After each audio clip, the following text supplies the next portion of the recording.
plus មួយឡើងចាំពីពីតោនេះគេឡើងជូននេះឡើងភេងហ្មងរត់អងគេផាត់ plus ចឹង ជាមួយខ្ញុំសាកផាត់ឲ្យ3ណា ឥឡូវគួរលាបពណ៌ណាអូនយកពណ៌ណានេះតោះមាន3ពណ៌នេះ យកអាពណ៌រៀងសាច់នូតហ្នឹងព្រោះរៀងប្លែកបើដែរលាបផង អានេះមែនសាក់ហ្នឹងអញ្ចឹងអ្នកនរគ្នានេះពណ៌នេះហ៎ពណ៌ចេញចេះណាអូនពណ៌ចេញអញ្ចឹងណាអូបងគិតថាឡើងនូតឲ្យពណ៌កម្ៅអូឡើងស្អាតអានេះលាបសាប៊ូប្រយ័ត្នខូចមុខបងយកមកបើមិនមុនហ្នឹងប្រើមិនយកមកដាក់លើមុខហ្មងមែន ហ្នឹងហើយ ដោយសារបើធ្វើអញ្ចឹងអាចដាច់ម្សៅខាងក្រោមអញ្ចឹងមិនយកមកដាក់នៅលើដៃសិនដល់មកយកប៉ុង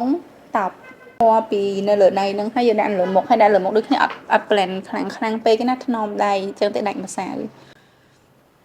គ្រាន់តែបន្តិចនេះចាញ់ពណ៌បាត់ហើយញ៉ាំក្នុងកាមេរ៉ាហើយមួយជាន់ទៀតទៅបើសិនជាខ្លាំងវាហ៊ានស្រាប់ពេកអានេះអ្នកសបោស្អាមក៏ប្រើបានណាអ្នកឃើញស្រាលអញ្ចឹងណា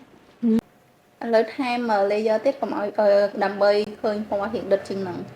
យើងដាក់តអាកដាដែលយើងចង់ឲ្យគេ focus ទៅបានហើយបើដាក់ពេញពណ៌ពេកណាគេដែរអត់ទាន់ចេះប្រើ plus ជាលក្ខណៈ cream ណាអ្នកគ្នាអាចមើលវីដេអូនឹងបានថែមនៅច្រមុំបន្តិចជាការបន្តិចកុំឲ្យវាឃើញទៅថ្ពាល់ពេកអូពណ៌ហ្នឹងស្អាតណាស់ណោះហើយដាក់តិចចឹងមិនឃើញឡើងក្មេងមុខយើងធំពេកយើងចង់ឲ្យ focus តែកន្លែងពណ៌ទូចនេះហេចឹងពេលឃើញមុខយើងមកឃើញទូចហ្មងបើសិនជាអត់ប្រើ plus ឃើញមុខយើងសាបចេះរៀងមានជីវិតជីវ៉ាអ្នកនរគ្នាកលេស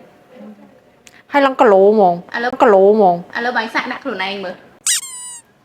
ញីលើដៃចឹងសិនមែនតមកដាក់លើអីប៉ុងនេះបន្តិចតមកយកវាយកមកផ្ដិតបើសិនជាប្រើប្រចាំថ្ងៃប្រើតែប៉ុណ្ណេះក៏បានដែរតែបើសិនជាយើងចង់ចូលរួមកម្មវិធីអីអាចត្រឹមប៉ុណ្ណេះល្អចឹងថែមមួយជាន់ទៀតតែមួយជាន់ទៀតហ្នឹងអត់យកពេញទាំងអស់ហើយយើងដាក់ទៅខាងនេះបន្តិចបងចាប់អារម្មណ៍លើមួយនៅពេលដែលយើងយកមកញីលើដៃហើយយើងយកអីប៉ុងយកមកតប់អាហ្នឹងវាអត់សូវបែកខ្លាញ់ឬក៏គីឡូខ្លាំងពេកទេអា plus នេះយកមកដាក់លើថ្ពាល់ហ្មងវានឹងចេញ texture ចេះអានេះមើលថ្ពាល់អានេះហើយនៅមុខបងគឺខុសគ្នាហ្មងគីឡូនេះគឺគីឡូវាអត់នេះឃើញខុសគ្នាចាអានេះឡើងគីឡូឡើងដូចគេបែកម្សៅបែកប្រេងតែអានេះគីឡូមែនតែគីឡូរបៀបភ្លឺតិច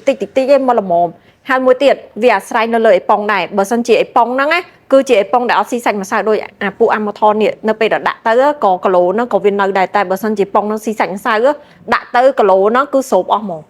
វាអត់នៅសល់ទេនិយាយទៅប្រើ plus មួយនឹងហើយឡើងដូចគេប្រើ contour ចឹងមុខឡើងទូចហ្មងចឹង cream plus ដែលជាលក្ខណៈ limited edition happy me day ហ្នឹងគឺវាមាន3ពណ៌ហ្នឹងពណ៌ទី1នេះគឺជា S234 គឺពណ៌រៀងផ្កាឈូកពណ៌ទី2នេះគឺជា S238 ពណ៌ហ្នឹងគឺជាផ្កាឈូកស្រាលប្រើដូចជា highlight ចឹងហើយបើចុងក្រោយគេនេះគឺជាពណ៌ដែលខ្ញុំប្រើនៅលើមុខមុនហ្នឹងណា